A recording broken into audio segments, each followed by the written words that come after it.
Well, Happy New Year to you and your families.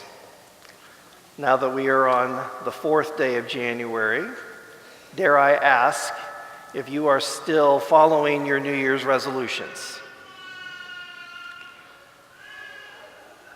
Whether it be tradition or just the catalyst of starting a new year and a new time, it seems that we always have a New Year's resolution or two that we're going to make some kind of change in our life in the coming year. Maybe we want to do more of what we did well in 2014, or finally tackle something that we didn't do so well or haven't done so well.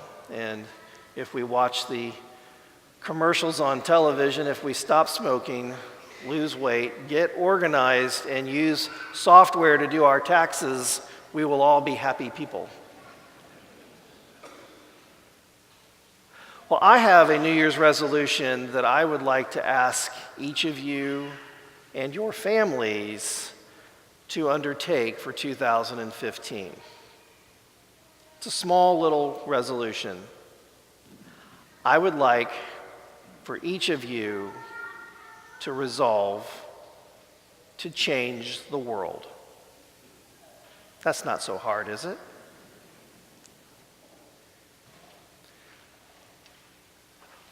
How many times have we said to ourselves, if I were king for a day, or if I was God, I would do this or I would do that?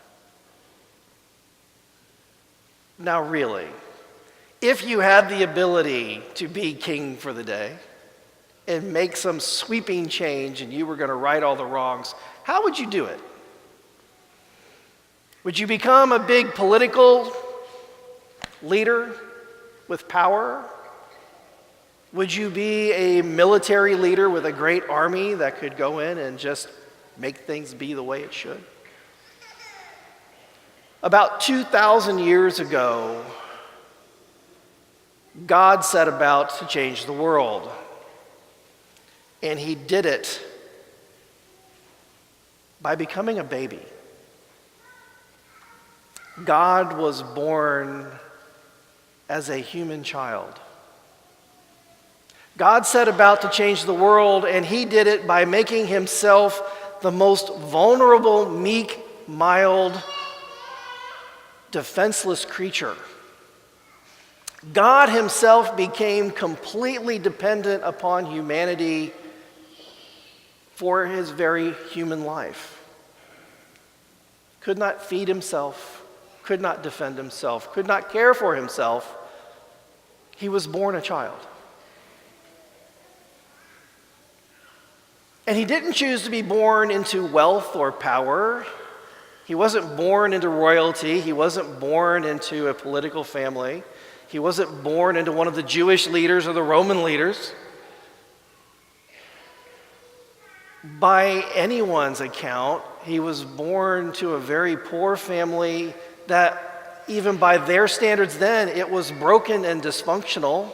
He was born to a virgin woman, so his family was marked by scandal. He wasn't born in a great city. It was some little backwater town called Bethlehem on the outskirts of. And his parents didn't have 2 nickels to rub together. They didn't have any money. God chose to change the world, and he did it, starting with a humble, simple family. And in 2,000 years, his methods haven't changed all that much. God still seeks to change the world, and he does it through our families. He changes the world one family at a time.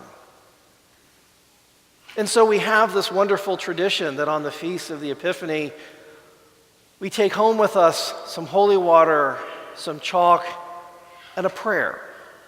And we dedicate our homes to the Lord for the coming year, so that anyone who comes into your house is greeted with the love of God, and anyone who proceeds from the door carries that love of God with him. And think about it.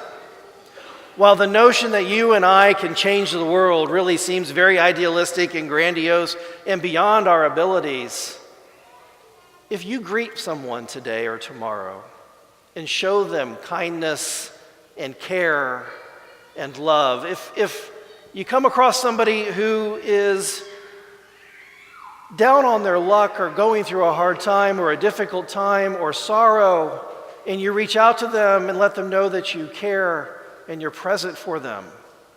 Or just show someone, a stranger, a kind word, a firm handshake. Won't you change the world for that person? Maybe that person will realize that the love of God is here and present with us. That someone, God, and you and others care and love for that person.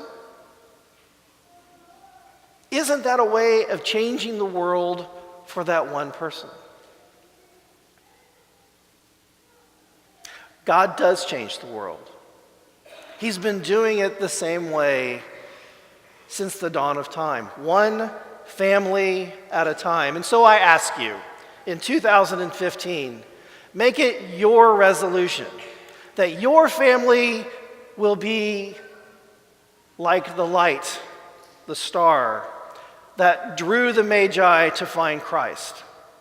Let your family be a light that shows to the world the love of Christ, so that you can lead others to the love of Christ and shine forth and show that love to all that you greet. God changes the world, one family at a time. Let 2015 be your family's time to shine.